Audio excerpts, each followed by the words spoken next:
के दारन खौफे हक दर दिल मुदाम जन्नतुल मावदी हदूरा मकाम जुज़बा हक़ची से मखाज इंसेदा फजले ओ आमस्ते दर जुमला जाहा। ও আল্লাহর বান্দা দুইটা শর্ত দিয়েছিলাম। এক নাম্বার হলো ইসমাইল রহমাতুল্লাহি আলাইহি কোনদিন নামাজ কাজা করে নাই। 2 নাম্বার জবানের হেফাজত করেছে, কোনো মিথ্যা কথা বলে নাই। নবী আলাইহিস সালাতু ওয়াস সালাম বলেছেন, যদি কোনো বান্দা বান্দি জবানের হেফাজত করে, 2 উরুর হেফাজত করে, আমি তার জন্য জান্নাতের হেফাজতের দায়িত্ব নিলাম, আমি তাকে জান্নাতে পৌঁছে দিব। ও আল্লাহর বান্দা, একটু আমরা বসে আল্লাহ রাব্বুল আলামিন হইতে পারে আজকে দোয়াটা আমার আপনার নাজাতের জরিয়া হতে পারে। অল্প টাইমে দিন শেষ করে দিব, একটু কথা বলে শেষ করে ইনশাআল্লাহ। আল্লাহর ভয় অন্তরে ঢুকান। এই আলোচনা আপনি সামনে পাবেন না, হতে পারে আমার যে এটাই শেষ হতে পারে। যে মারা যাওয়ার পরে কয়জন মানুষ আছে আমার কবরের উপরে আল্লাহ পাকের আয়াতে কারিমা লেখা উঠেছে? কয়জন আছে এই সমাজে? কাকে দেখেছেন বলেন দেখি? আমার কি সে আমলগুলো করার দরকার আছে না? কি আমলের বিনিময়ে কোন গুনাহ থেকে বাঁচার কারণে ইসমাইল রহমাতুল্লাহ একজন যুবক, তার কবর খুঁড়তে গিয়ে কবর উপরে আল্লাহ পাকের কোরআন আয়াত লেখা হয়ে গেছে, কেউ লিখে দিতে হয় নাই। 2 নাম্বার, কোনদিন মিথ্যা কথা বলে নাই। 3 নাম্বার, রোজা কখনো ছাড়ে নাই। এই তো রোজার দিন চলে গেল, জীবন রোজা ছাড়ে নাই। নবী আলাইহিস সালাতু ওয়াস সালাম বলেছেন, মান সামা রমাদানা সুম্মা আতবাহু সিত্তা মিনা শাওয়াল কানা কাসিয়ামিদ দাহার। যদি কোনো ব্যক্তি রমজানে রোজা রাখে আর এই মাসে শাওয়াল মাসে 6টা রোজা রাখে, পয়গম্বর সাল্লাল্লাহু আলাইহি ওয়াসাল্লাম বলেন, ওই ব্যক্তি কেমন যেন সারা বছর রোজা রাখলো। কাল কিয়ামতের ময়দানে যারা রমজান রোজা রেখেছে আর যারা নাকি শাওয়াল মাসে 6টা রোজা রাখবে, এই 36টা রোজা যারা রাখবে, কিয়ামতের ময়দানে আল্লাহ রাব্বুল আলামিন এই বান্দা বান্দিকে সর্বপ্রথম খানা খাওয়াবে, তারপরে আল্লাহ পাক হিসাবের জন্য মিজান পাল্লা কায়েম করবে। যারা আওয়াজ শুনতে পাচ্ছি, নিয়ত করি ইনশাআল্লাহ এই মাসের মধ্যে আমরা 6টা রোজা রাখবো, পারবো তো ইনশাআল্লাহ? আল্লাহ পাক সকলকে তৌফিক দান করুন, সকলে বলে আমিন। আল্লাহ পাক সকলকে তৌফিক দান করুন, সকলে বলে আমিন। 4 নাম্বার কাজ করেছেন জিকির আজগার। তিনি ভালো তেলাওয়াত করতে পারতেন না, কিন্তু আল্লাহ পাকের কোরআনকে মহব্বত করতেন, যা জানতেন তাই পড়তেন। শুধু তাই নয়, ইসমাইলের মা বললেন, ও এলাকার উলামায়ে কেরাম, আমার সন্তান যখন ঘুমাইতেন, আমার সন্তান ওযু করে ঘুমাসতেন, যখন ঘুমাইতে যাইতো আল্লাহ পাকের জিকির করতে করতে তিনি ঘুমিয়ে যেতেন। আল্লাহ রাব্বুল আলামিন বলেন, ওয়া ইযা তুলিয়াত আলাইহিম আয়াতুহু যাদাতুহুম ঈমানা ওয়া আলা রাব্বিহিম ইয়াতাওয়াক্কালুন।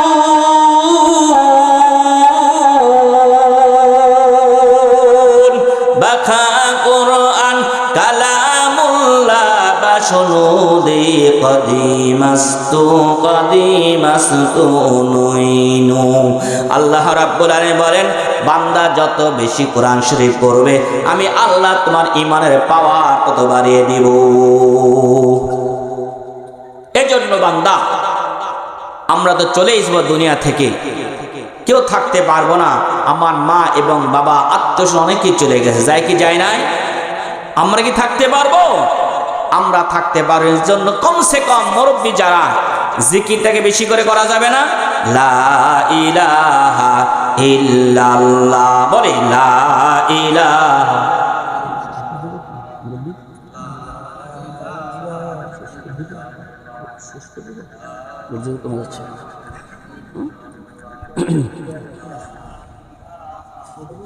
লা ইলাহা ইল্লাল্লাহ।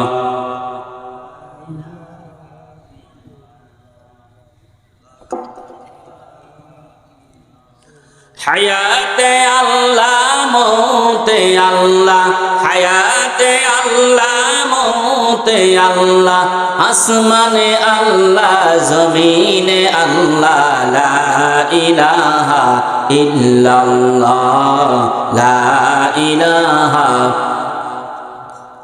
লা ইলাহা ইল্লাল্লাহ মুহাম্মাদুর রাসূলুল্লাহ। এই জিকির বেশি করে করব, কোরআনে কারীম বেশি বেশি করে তেলাওয়াত করবে মুসলমান।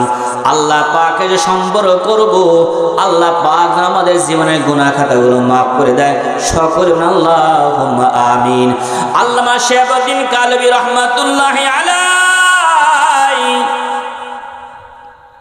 তিনি তার কিতাবের মধ্যে লেখেন, আল্লাহ পাকের এক বান্দা সমরকন্দ বাড়ি, তিনি তার কিতাবের মধ্যে লেখেন একজন যুবক বড় একটি অসুখ হয়েছে। অসুখের কারণে লোকটা দুনিয়াতে বিদায় হওয়ার মুহূর্তে পড়া হয়ে গেছে, মুমূর্ষ অবস্থা হয়ে গেল। আল্লাহর বান্দা রব্বুল আলামিনের নিকটে এবার একটা মান্নত করলেন, বললেন, রব্বুল আলামিন আমাকে যদি তুমি ক্ষমা করে দাও, সুস্থ করে দাও, আমার জিন্দেগিতে যতদিন শুক্রবার পরও জুমার দিন পাবো, প্রত্যেক জুমার দিনের সওয়াবটা আমার মা বাবার জন্য আমি বকশিশ করে দিব। এই বলে যখন দোয়া করতেছিলেন, মান্নত করে বসলেন, আল্লাহ রাব্বুল আলামিন এই বান্দার মান্নতটা গ্রহণ করে আস্তে আস্তে সুস্থ হওয়া শুরু হলো। যখন সুস্থ হইলেন, প্রত্যেক জুমার দিন সকালবেলা তিনি বের হন, টাকা পয়সা যাই পারে আল্লাহ রাস্তায় দান খয়রাত করে। আল্লাহ রাস্তায় দান খয়রাত করার পর যখন বিকাল হয়ে যায়, সন্ধ্যা হয়ে যায়, মাগরিবের আগ মুহূর্তে আল্লাহর দরবারে হাত উঠায়, ডাক দেয়, রব্বুল আলামিন আজকের দিন যত আমল করেছি, দান খয়রাত করেছি, আল্লাহ আমার মা এবং বাবার আমল নামার মধ্যে তুমি পৌঁছায় দাও। আল্লামা শাহাবুদ্দিন কালবী রাহমাতুল্লাহ আলাইহি বলেন, একদিন শুক্রবার দীর্ঘদিন যখন তিনি দান খয়রাত করেন, দোয়া করেন, কোনো সমস্যা হয় না। একদিনের ঘটনা, সকালবেলা বের হয়েছেন কিছু আল্লাহ পাকের রাস্তায় দান খয়রাত করার জন্য, কিন্তু কাজ নাই, কর্ম নাই, কি দান করবে, কিছুই পাচ্ছে না। দুপুর হয়ে গেল, জুমার নামাজ হয়ে গেল, সারাদিনের মধ্যে কোনো ব্যবস্থা তিনি করতে পারলেন না। এক পর্যায়ে পাশেই ইমাম সাহেব ছিল, হুজুরের কাছে চলেন, হুজুর আমি তো দীর্ঘদিন হলো আল্লাহ পাকের সাথে একটা আমি ওয়াদা করেছি, আমার একটা অসুস্থ হয়েছিলাম, আমি মান্নত করেছি আল্লাহ রাব্বুল আলামিন আমাকে যে সুস্থ করে, আমি প্রত্যেক জুমার দিন যত আমল করব, দান খয়রাত করব, আমার মা এবং বাবার আমল নামার জন্য আমি ছেড়ে দিব। কিন্তু আজকে জুমার দিন সকাল থেকে এতক্ষণ পর্যন্ত আমি দৌড়াইতেছি, বারবার যাচ্ছি কোনো আমল করার জন্য, দান করার জন্য, সকাল থেকে এখন পর্যন্ত আমি কিছুই পাইলাম না। হুজুর এখন আমি কি করব? আমি তো এখন মান্নত হানেস হয়ে যাবে, আমার মান্নত তো ভঙ্গ হয়ে যাবে, এখন কি করব? আল্লাহর বান্দা ইমাম সাহেব বললেন, টেনশন করার কোনো কারবার নাই, আগে তুমি বাজারে যাও,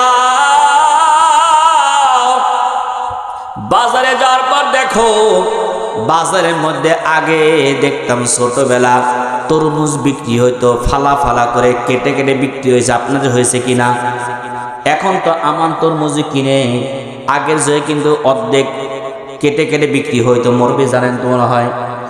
কিছু কিছু যুবক আছে, কিছু মানুষ ছিল ওইখানে 1 টাকা 2 টাকা খেয়ে 1 টাকা 8 আনা 4 আনা দিয়ে খাওয়ার পর চোচাগুলো সেখানে ফেলে দিত। ইমাম সাহেব বললেন, টেনশন করার কারবার নাই, তুমি চলে যাও বাজারে, যায়া দেখো এই সময় তরমুজ বিক্রি হয়, তরমুজের কিছু চোচা আছে, সিল্কা আছে, ফেলে দিয়েছে, ওইটা নিয়ে এসো, আনার পর সুন্দর করে ধোয়া, পরিষ্কার করো, পরিষ্কার করার পর তার মধ্যে কিছু লবণ দিয়ে দাও, লবণ দেওয়ার পর দেখো কোন রাস্তা দিয়ে ঘোড়া যায়, গাধা যায়, ওই রাস্তার মধ্যে দাঁড়াও, ওই তিন রাস্তার মোড়ে দাঁড়াও, মোড়ের মধ্যে দাঁড়াও, দেখো কোন জায়গায় অবস্থান করে, তাদেরকে খেতে দাও, আর মনে মনে নিয়ত করো, আল্লাহ রাব্বুল আলামিন সারাদিন কিছুই গোছাইতে পারলাম না, এর যা সওয়াব দান করো, সওয়াবগুলো আমার মা এবং বাবার কবরের মধ্যে তুমি পৌঁছায়া দাও। কথাটি শোনার সঙ্গে সঙ্গে যুবক আর দেরি করলেন না, চলিলেন দৌড়াইতে দৌড়াইতে বাজারে। যাওয়ার পর দেখে অনেকগুলো সিল্কা পরে আছে, সুন্দর করে ব্যাগের মধ্যে উঠাইলেন, উঠানোর পর বাড়ি টেনে সুন্দর করে ধৌত করলেন, ধৌত করে কিছু লবণ দিয়ে চলেন, তাড়াতাড়ি করে বাজারে চলে, রাস্তার মধ্যে চলে গেলেন। কোন জায়গার মধ্যে? উট দাঁড়ায়, ঘোড়া দাঁড়ায়, গাধা দাঁড়ায়। আমরা ছোট্টবেলা দেখেছি, আমার বাড়িতে অনেক একটা বাজার আছে। আমরা যখন আগে তো গাড়ি ঘোড়া ছিল না, তেমন গাড়ি ঘোড়া না থাকার কারণে অনেক মানুষ হেঁটে হেঁটে বাজারে গিয়েছে, হাটে গিয়েছে, অনেকের মাথায় বুঝানি হাটে গিয়েছে। এক জায়গায় একটা জায়গা ছিল বসার জায়গা, সেখানে দম নিয়েছে, সেখানে আবার রওনা দিয়েছে। আপনি এরকম দেখছেন কি মুরব্বী? এমন আমার যোগে হয়েছে। ও আল্লাহর বান্দা, এই যুবক এবার তরমুজের সিল্কাগুলো নিয়ে সেই জায়গায় চলে গেছে যেখানে উটগুলো দাঁড়ায়, গাধাগুলো দাঁড়ায়, ঘোড়াগুলো দাঁড়ায়। এবার দেখলো কিছু গাধা এবং ঘোড়া সেখানে আছে, তারা ছেড়ে দিয়ে আছে, সুন্দর করে বের করে ব্যক্তি তাদেরকে খেতে দিল, তারা খাইলো। এবার যখন রাত্রি ঘুমিয়ে আসে, আল্লাহর বান্দা স্বপ্ন দেখে, ঘুমের মধ্যে আল্লাহর বান্দা তার মা ডাক দিলে, সন্তান, জীবনে অনেক কিছু আমাদের খাওয়াইছো, কিন্তু তোমার আব্বা এবং আমার মনে একটি বড় আশা ছিল, কোনোদিন তরমুজ খাইলাম না, আমাদের একটু যদি তরমুজ খাওয়াইতো। ও সন্তান, আমাদের দীর্ঘদিন আশা ছিল, তরমুজ খাওয়ার একটু নেশা ছিল, বারবার মনে চাইতেছিল তরমুজ খাওয়ার জন্য, কিন্তু সন্তান পাইতেছিলাম না। আজকে তুমি তরমুজ আমাদের খাওয়াইলা, আল্লাহ পাকের নিকটে দোয়া করি, আল্লাহ পাক তোমাকে নিয়ে খায়া দারাজ করে দিক। সন্তান ঘুম ভেঙে গেল, সঙ্গে সঙ্গে ফজরের নামাজের আযান, তাড়াতাড়ি মসজিদে চলে গেলেন, নামাজ পড়লেন। ডাক দিল, হুজুর, আজকে স্বপ্ন দেখেছি, আমার মা এবং বাবাকে স্বপ্ন দেখেছি। কি হয়েছে হুজুর? আপনার কথা অনুযায়ী আমার গতকালকে আমি সেই উট এবং গাধা এবং ঘোড়াকে আমি তরমুজের চোচা দিয়েছিলাম, সিল্কা দিয়েছিলাম।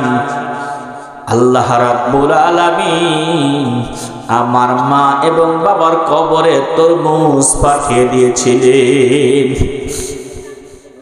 ওরে আল্লাহর বান্দা, মনে কি চাই না আমার মা আমার বাবা কত টাকা কত সম্পদ দিয়ে গেছেন, কত ঘর বাড়ি দিয়ে গেছেন, অর্থ সম্পদ দিয়ে গেছেন, জমি জমা দিয়ে গেছেন, কত আমাকে আস্তে আস্তে বড় করলেন।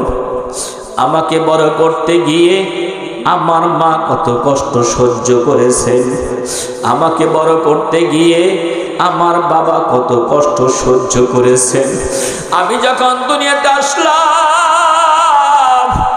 আমার মা আমাকে ডেলিভারি করতে গিয়ে বালতিকে বালতি রক্ত জমিনের মধ্যে খোয়ে দিয়েছেন। আমার জীবনকে রক্ষা করার জন্য মা চাইছে আমার জীবন চলে যাক, তবু যেন আমার সন্তান জমিনে প্রতিষ্ঠিত হয়। ওরে আল্লাহর বান্দা, সেই মায়ের জন্য কি মনে পড়ে না? সেই বাবার কথা কি মনে করে না? আজকে আপনি যদি এমন করে চলে যান, আপনিও চলে যান, আপনার সন্তান আপনাকে মানবে না, আপনার কথা মনে করবে না রে আল্লাহর বান্দা। আপনি যদি আজকে আপনার বাবার কথা মনে না করেন, আপনার মায়ের কথা মনে না করেন রে আল্লাহর বান্দা, আপনি দুনিয়াতে চলে যাবেন, আপনার সন্তানও কিন্তু আপনাকে ভুলে যাবে। ওরে আল্লাহর বান্দা, এই জন্য বলতেছি,